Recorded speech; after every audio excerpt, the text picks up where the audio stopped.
It's a stone's throw from Manhattan, but this rocky terrain is far from city living. The people of this region have a signature wild streak, and the land has a stretch that's forever wild. You won't want to miss the territory we're covering in this episode on Brewed in New York, the Catskills region. Discover even more local foods and beverages at Taste New York locations throughout the state. Whether you're at a state park, sporting event, or stopping at one of our New York welcome centers, it's never been easier to choose local and buy New York.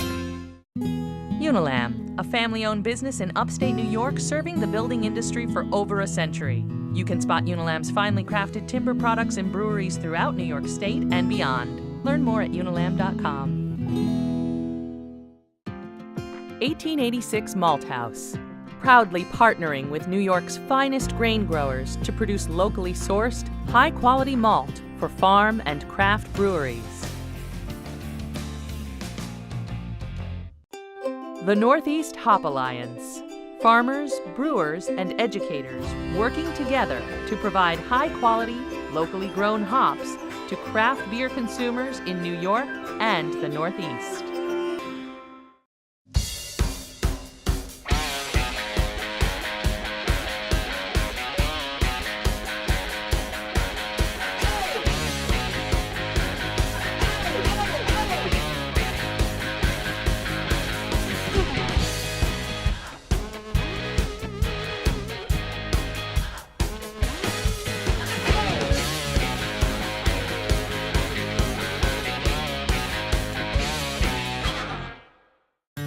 The Catskills, peaceful mountain retreat for artists and birdwatchers, or historic hotbed of rebellion outside city limits? Well, turns out it's both, Matt. While 250,000 acres of the Catskills are declared forever wild, this region has always had a wild streak of its own.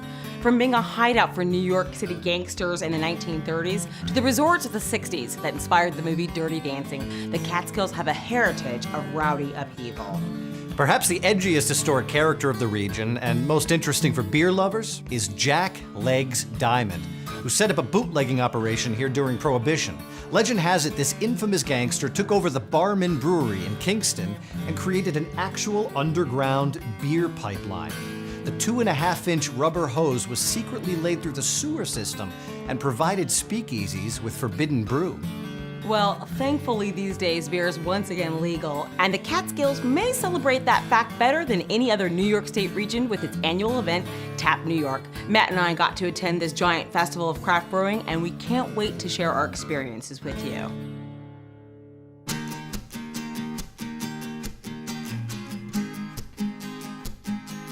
New York is home to dozens of cool beer festivals throughout the year, but Tap New York is the longest running and the biggest. There's a lot of excitement, a lot of people, and a lot of beer. That's why we're doing the responsible thing by getting onto a bus to ride to the festival. This bus was provided by our friends at C.H. Evans Brewing Company in Albany. Everyone here just had a ton of delicious pancakes, and now we're going to begin the journey to Hunter Mountain in the Great Northern Catskills to Tap New York. What is so special about this beer festival? It's fun. Yeah, I think the whole entire bus experience is like convenience. You're supposed to see some good breweries from North Country, like Paradox Brewery and Omegang and those type of beers. I really like Cayuga Breweries stuff. I've been there before, and I'm hoping that we'll catch. They have a really good maple porter that I want to get. I'm an IPA guy. Yeah. I always look forward to the different IPAs they got. What's your favorite thing about this? Meeting all of the new faces and seeing people coming from all over the state to come to Tap New York. The company on the bus was great, but I knew Tap had plenty of adventure in store, so I was eager to arrive and find Maya, who already had a head start on me at the festival.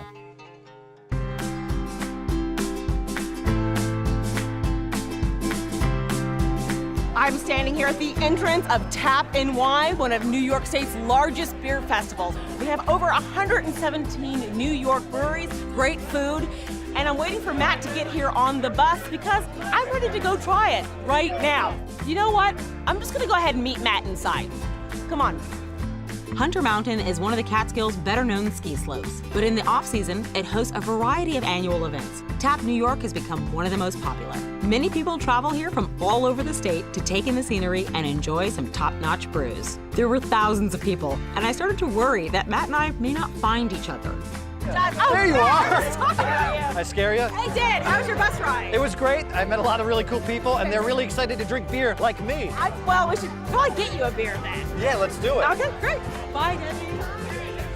Matt was clearly in his element and excited to talk with all the brewers at the fest. But first, we had to meet Nat Collins, who co-founded Tap New York and has been running the festival for 20 years. Now, this area is beautiful. How did you end up picking this location? Originally, the festival, the first 2 years was at the Culinary Institute Okay. in Hyde Park. The first year, there was like 4 breweries, and there was, I think, 128 or 140 people. Wow, really? Yeah, Wow. And then the second year, we had like another brewery, so then there was 5. Okay. And then there was like 250 people. Okay. And then some people from here, from Hunter, approached us to move the festival up here. So 150 people. Now you've got close to 150 breweries. That's correct. I mean, what is happening in New York over the last 20 years? First of all, people's palate has gotten more sophisticated.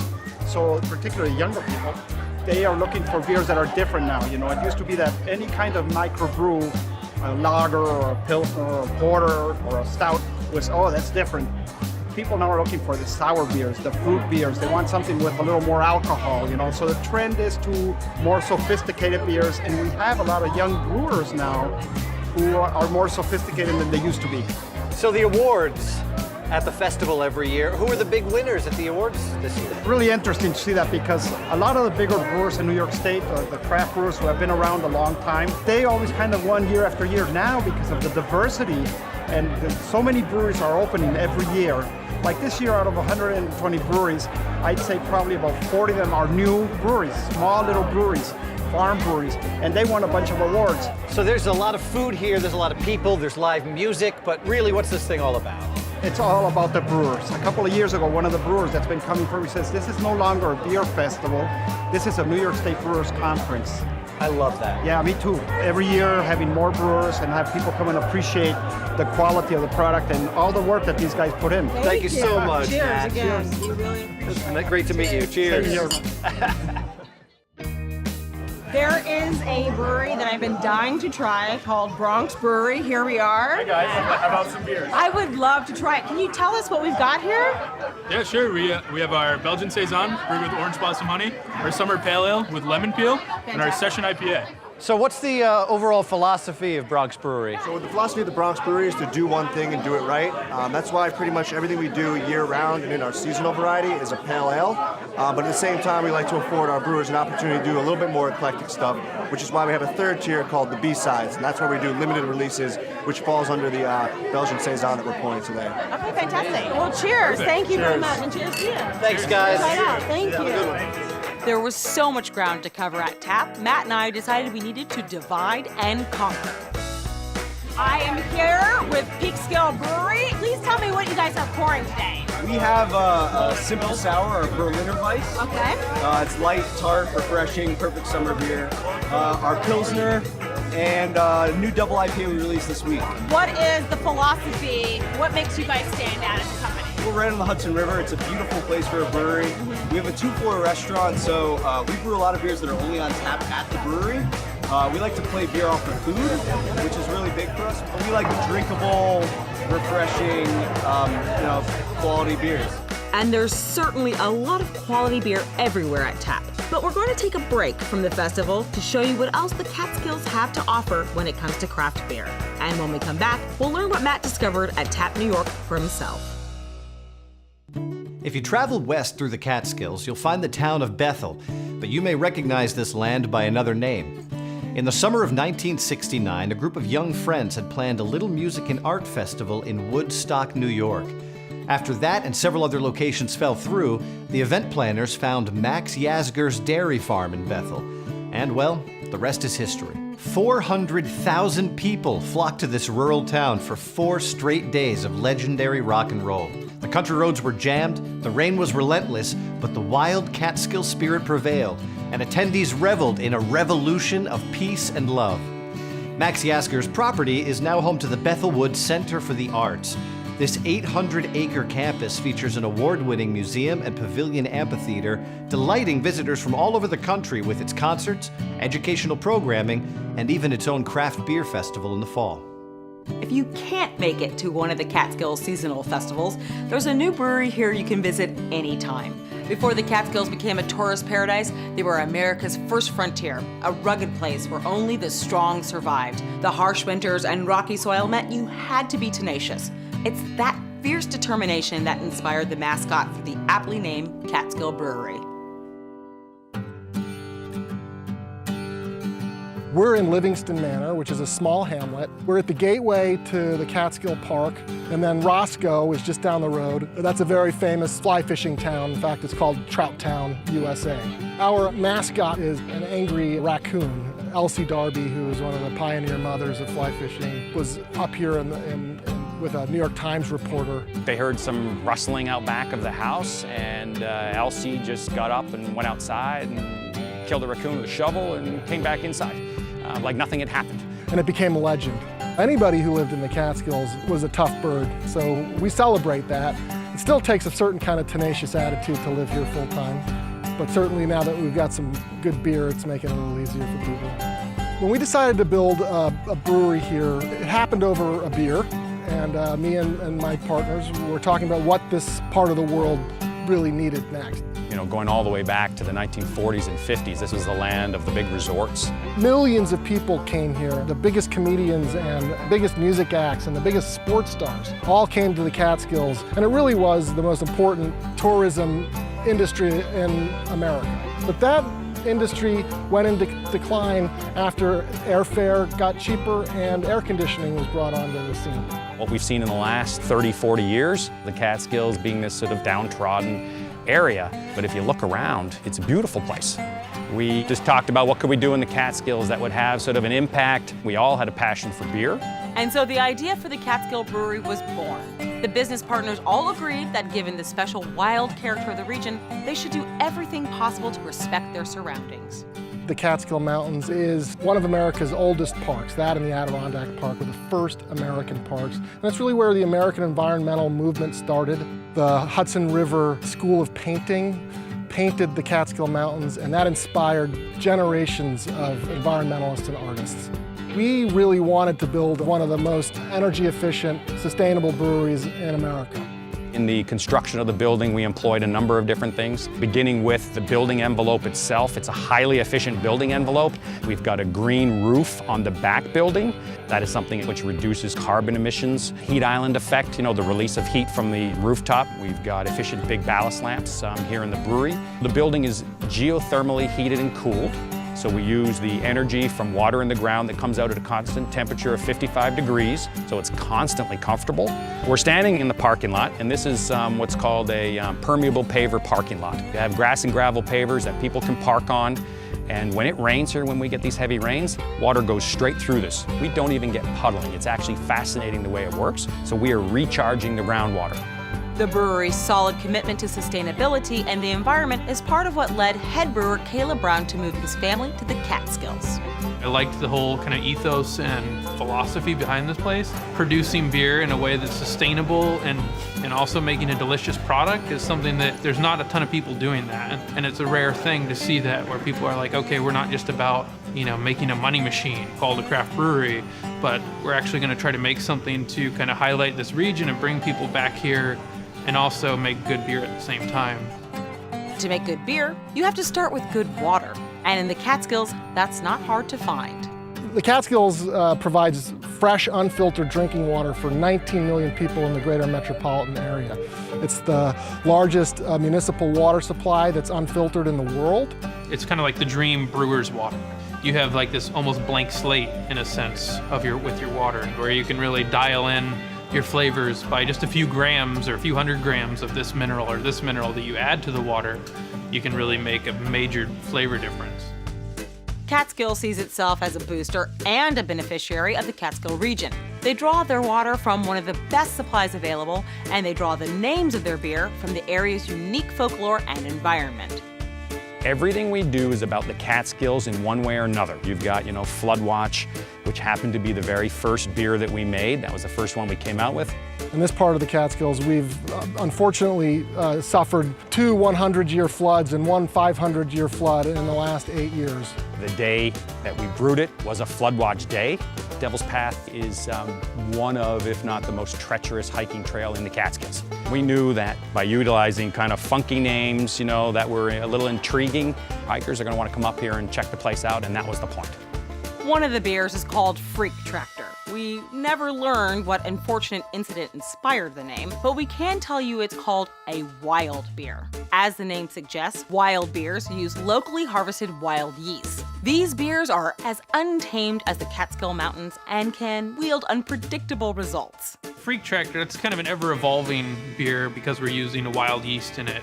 Every batch we're kind of tweaking it, and it's changing ever so slightly each time. For me as a brewer, my biggest passions in beers I like to make are sours, saisons, you know, the beers that are mixed culture fermentation. That's why you can see that there's a ton of barrels here. We just got 16 white wine barrels in the beginning of June and just filled those with 2 different saisons, and those are kind of like my baby beers, if that makes sense. Like, there's something so beautiful about those kind of beers. They kind of take on the life of their own, and you kind of just guide them along. It's kind of where art and science are still barely touching each other, and it kind of is this tightrope between the two. I'm doing things by hand and by feel. It's almost like wine vintages, where, you know, it's the same varietal grape made at the same place by the same blender, but every year it changes. There's a rustic beauty in that. There's certainly no shortage of rustic beauty, and for these guys, it's their mission to share it with the rest of the world. It's about creating great beer, preserving nature, promoting tourism, and creating jobs in an area that's rebuilding its reputation as a vacation paradise. When you come here and you see the rivers, and you see the mountains, and you see the wildlife, and the beautiful farm country, and the beautiful people, and the beautiful main streets, you realize that this is a place that's special. And if you're a hiker or a fly fisher or a skier, this is the place to be.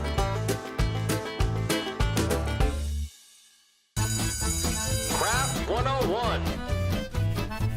Okay, you're out with your friends and they take you to one of those bars with a beer list a mile long. Every beer has some unrecognizable name. Nothing looks familiar. You don't want to ask your friends because, you know. So you desperately scan the list like a novice at the track, figuring you'll place your bet on the beer with the cleverest name. And then you see all these letters and numbers. 4.7% ABV, 55 IBU. They seem like they're trying to tell you something, but what? Don't worry, we've got your secret decoder ring. Let's talk about the 3 main beer descriptors: color, bitterness, and alcohol. To brew beer, you need malted or germinated grain. These grains are roasted a lot like coffee beans in a kiln. The darker the roast, the darker the resulting beer. The color of beer is described using what's called the Standard Reference Method, or SRM. SRM numbers range from 1 to 40, with 1 being the palest straw of a lager or pilsner, and 40 representing the deepest black of a porter or stout. Color can give you a hint at the flavor of beer, too. Lightly roasted malts can taste more biscuity, and darker roast may give off more caramel notes. Dismissed. Next up, bitterness. Brewers soak the roasted malt in water to pull all the sugars out of it. This malt soup is called wort. It's basically like making tea. They remove the grains and boil the wort, and then they add hops. The earlier you add hops to the boil, the more bitterness you get to balance that malty sweetness. The later you add hops, less bitterness, more hop aroma and flavor. Bitterness is described with the acronym IBU, International Bitterness Units. And brewers can actually measure IBU using something called a spectrophotometer. It's something I never leave the house without. I try it on every single beer I drink. Just kidding. No one has that. All you need to know is that IBU typically ranges from 0 to 100. IPAs tend to be quite bitter. That's up in the 70, 80, 90 IBU range, while lambics and lagers are at the lower end of the scale. They can literally be 0. So do you like malty beer or bitter beer better? Whatever your taste, noting the IBU can help steer you toward your preferential palate. Lastly, alcohol content. After brewers hop their beer, they add yeast, which converts the sugars in the wort into alcohol. That's a process called fermentation. The more sugar the yeast converts, the higher the alcohol by volume, or ABV, of the beer. Most beers are going to fall in the 4 to 7% ABV range. Certain styles tend to have more alcohol than others, but recipes really vary, so keep an eye on this stat when you're at a festival tasting multiple samples. Wondering what the strongest beer in the world is? A brewery in Scotland makes a beer called Snake Venom that clocks in at 67.5% ABV. And although it's got a great name, it's safe to say you'll be slithering home after that one. It's great to learn about all these letters and numbers, but ultimately, a secret decoder ring can only get you so far. Beer is meant to be enjoyed, so when all else fails, take a chance on something new.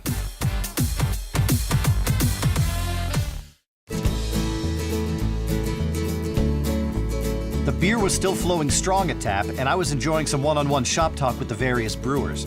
Coming to a beer festival is like getting to meet the painter at a gallery or a band backstage after a show.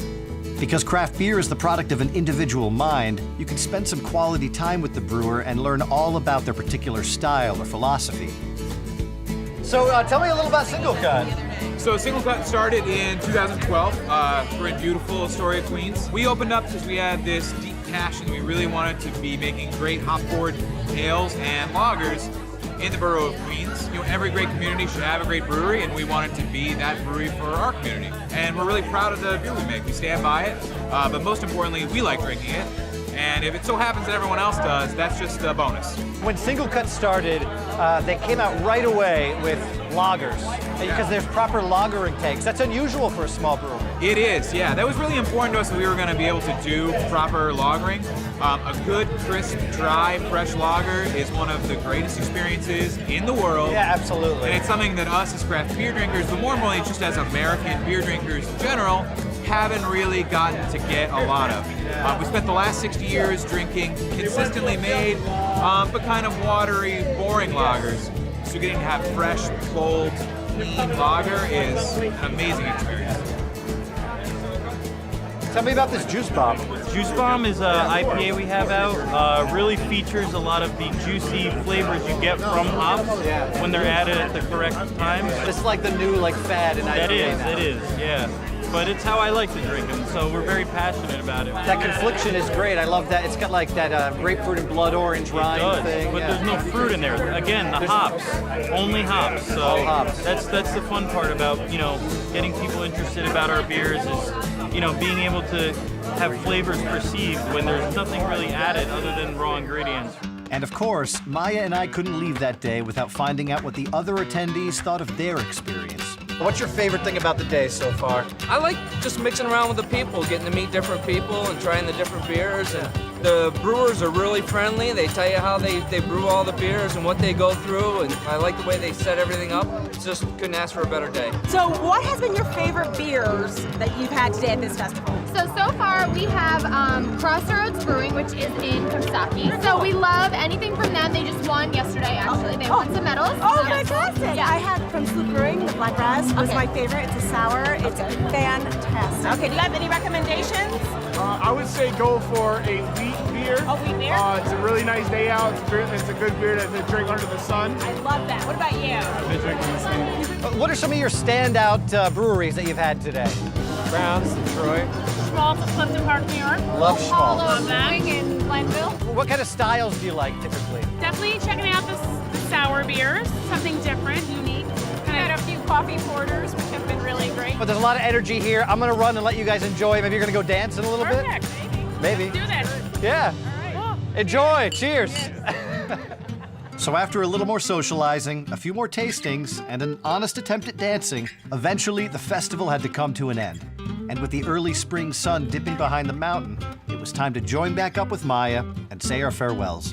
Did you enjoy your day? Oh my God, I had a great time. Hunter Mountain, they're known for skiing and snowboarding. I've been ziplining here, but they run a terrific beer festival. They really do. It makes me feel great about being a New Yorker. I think that we're going to have to come to this wonderful festival again. I'm in. I'm in. Okay, great. It's a deal. Let's go. Attending a craft beer festival is a great way to try different styles and develop your palate. Here are a few tips for enjoying one of these events responsibly. Make sure to eat before you go, alternate between beer and water, and don't feel obligated to drink an entire glass every time. Often festivals provide small glasses for tasting, and there are usually places to pour out what's in your glass before trying something different. Most importantly, always have a designated driver. Never drink and drive. Man, what a wild ride through the Catskills we had. It's great that this region of New York is embracing the craft beer revolution. And if you want to find out about Catskill Brewing, Tap New York, or other beer tourism opportunities in the Catskills, check out our website at brewednewyorkshow.com. There you'll also find full episodes of the show and links to our social media pages. Until next time, thanks for expanding your craft beer horizons with us on Brewed in New York.